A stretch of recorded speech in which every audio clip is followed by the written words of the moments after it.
Thank all the lecturers for really excellent talks, very interesting. And we will take some... נדבר עברית. אז ניקח קצת ניקח שאלות ותשובות. יש לנו 15 דקות עד 1. ניקח 3 שאלות כל פעם. אם אפשר בבקשה שהשאלות תהיינה קצרות, לא הרצאות, וגם התשובות תהיינה די קצרות. ובבקשה גם לדבר בקול רם, ושאתם פונים מפה.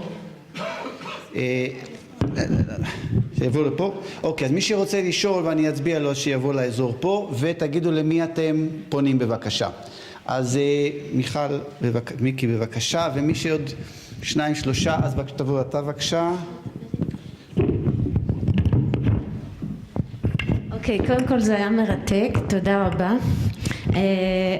Maybe I'll start in English, but I find an interesting similarity between Bar-Ilan and Benedetta and your presentation in terms of the fact that we spoke yesterday about radical disagreement and about places where we cannot really do the full conflict resolution work. And our keynote, is Oliver here?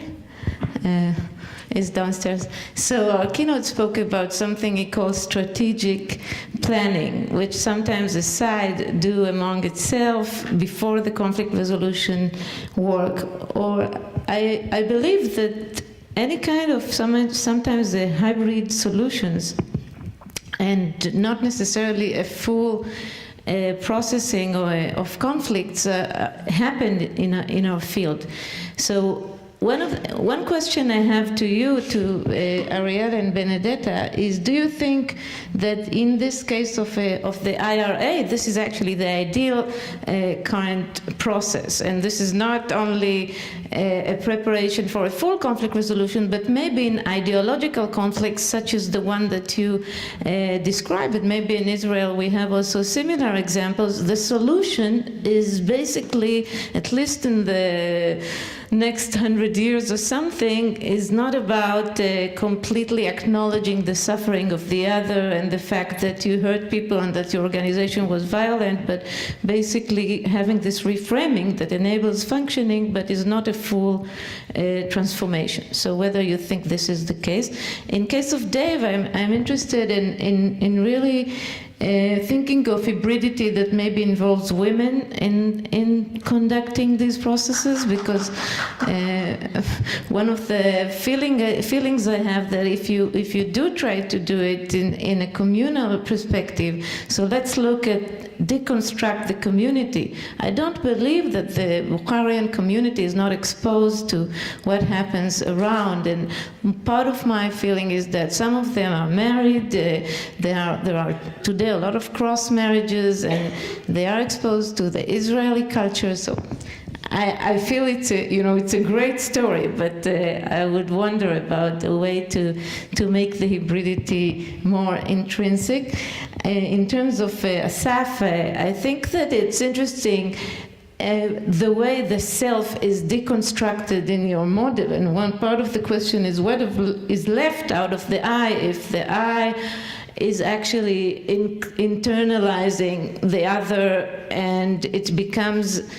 So, I think it's an interesting model. Part of the question is, does it look the same from the other side, where I said there is no me, there is only the interdependence, there are the relational aspects, and there is someone thinking from a point in which he experiences a self, but it's actually about looking at it from above. I mean, in what sense do you look at it from above? And the last thing about Dana, we are struggling a lot with action research, and I wonder if you can frame the research question in terms of what did you learn from the process that you didn't know before about dialogue? I mean, at least I felt that it will help our students, and it will help methodological thinking to really focus on what the contribution you had from this process you went through in terms of your initial expectations. And I know it's long, but just maybe in a sentence, what is the new things that you got from the research? Would anybody else want to please raise their hand and you will come here? I want to refer to the three gentlemen that spoke about mediation process. First, it was very interesting, and second, I'm wondering what is the role of in your either business or academic involvement in mediation of the Arab society in Israel in those process of mediation. Where did you have any approaches, any attempts to do mediation processes in the Arab society in Israel? If no, what were the obstacles for that? And if yes, I'm very interested to know what are the lessons learned, or what you can tell us about what you did in the Arab society in Israel. Thanks. Maybe we answer first this question. This can be, but no. First, let's answer this question. Okay, so very shortly, yes. First, to the first lecture, Dana, yeah. Why did you select the title Jews and Palestinians? Why not Israeli and Palestinians or Jews and Muslims? Okay. I just want to ask the first group, in dealing with Northern Ireland, this could apply to the Israeli-Palestinian or it could apply to South Sudan, but how does your model, how is it affected by either structural differences or cultural differences? Because you have structural differences such as, there was no refugee problem in Northern Ireland like you have here. They didn't make up a majority of the area of Northern Ireland as opposed to Palestinians making up the majority of the West Bank and Gaza Strip, and cultural differences in terms of the fact that you had Christian society here, whereas you have two different civilizations dealing with each other in this place, or in Sudan where you have Africans versus Arabs, or Muslims versus animists. Thank you. So we'll start answering. Please come and answer from here. Let's go by this row. You have your own? Okay, good. So let's start from here, David, okay? Go from here. Thank you. Just to answer Michal's question, I wrote only the tip of the iceberg of our findings, but one of the questions in the questionnaire was, would you prefer a man or a woman to deal with your conflicts? And they have no preference. They accept women as fully capable. And actually, I met women who are engaged in conflict resolution within the community. Regarding and as you've seen in the picture, most of our group consisted of women, and nice women. I have no actual experience with the Arab society as a society, but I've been involved, as Rafi mentioned earlier, in community mediation. I am involved in community mediation centers in Israel. We have representatives of the center in Lod, where I trained Jews and Arabs together to become mediators, and they have a very, very good example of coexistence of mediators within their community. That's what I can say about the Arab involvement in mediation processes. טוב, אפשר לענות בעברית? טוב. לגבי איפה מי ששאל? שם. המשתתפים היו כולם ישראלים, היו יהודים ופלסטינאים, כולם ישראלים, והאופן שבו הם מוגדרים זה פשוט כי ככה הם מגדירים את עצמם. נכון. בסדר? לא. טוב, אז אולי אחר כך נפתח את זה.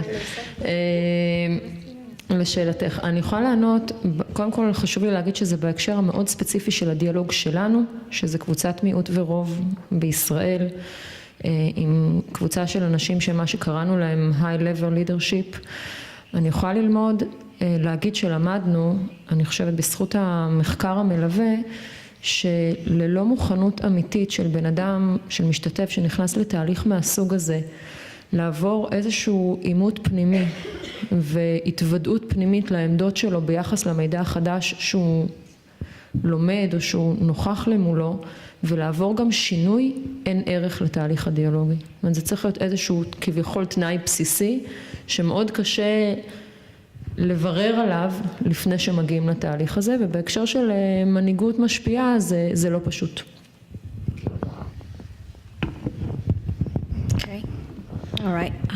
I'll briefly start with the second question about the lessons. I mean, that's beyond the scope of what we're doing here. The work we do together is on Northern Ireland. I work a lot on Palestinian politics as well. So, but I would start by saying, the idea of looking at lessons doesn't mean cut and paste. You can never cut and paste. You have to account for differences in culture, in structure, in political opportunities, and I go on and on. But I would not underestimate the intractable nature of the Northern Ireland conflict. I mean, you said it's about Christians. Well, it's about two extremely divided community, Protestants and Catholics, which have a century of history of internal disagreements, and it's a conflict that went back 800 years, and that has socio-economic issues, political issues, religious undertones, ethno-nationalist, territorial, political. It was extremely divided. So I wouldn't necessarily make the case that it was less intractable than others. I would actually say for a good chunk of years, it was the intractable conflict. So I think, I mean, it's a short answer because we don't have the time, but I think you have to account for differences, but not underestimate how intractable that was.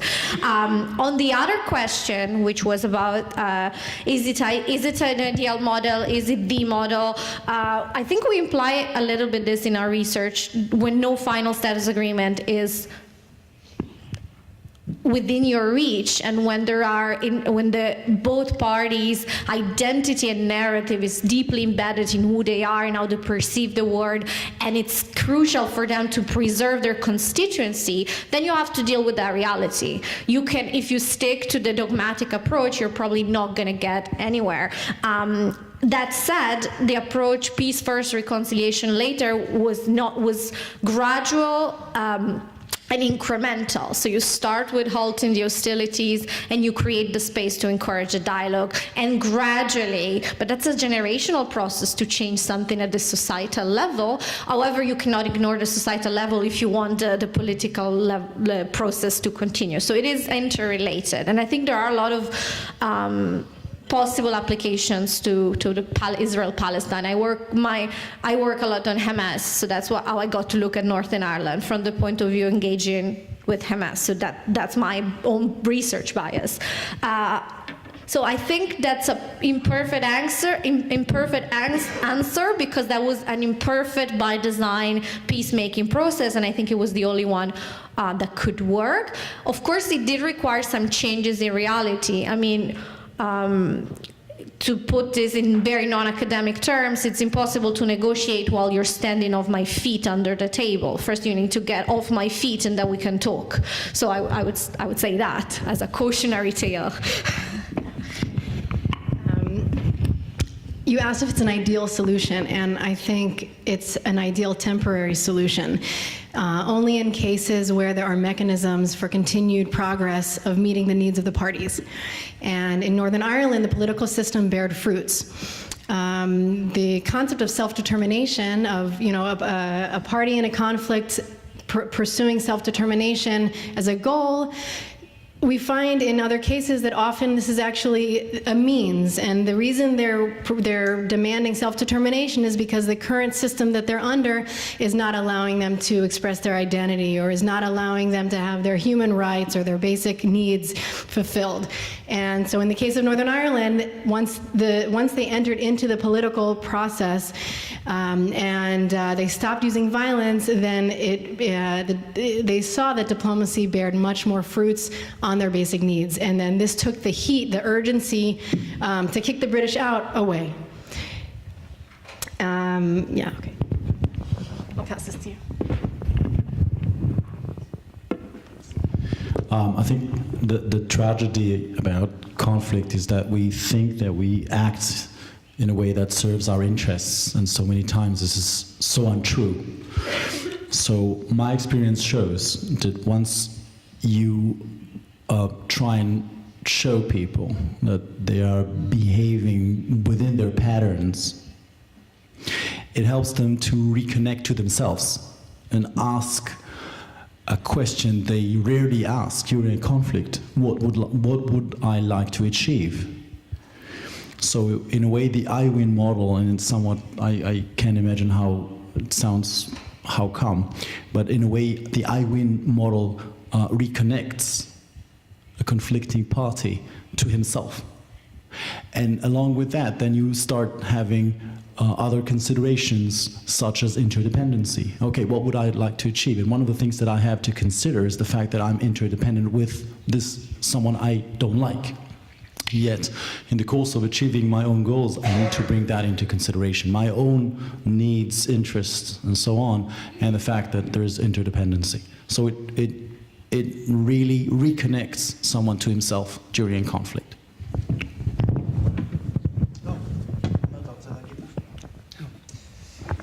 Okay, so this concludes our session. Thank all the great speakers and you, the audience, for coming here. Goodbye.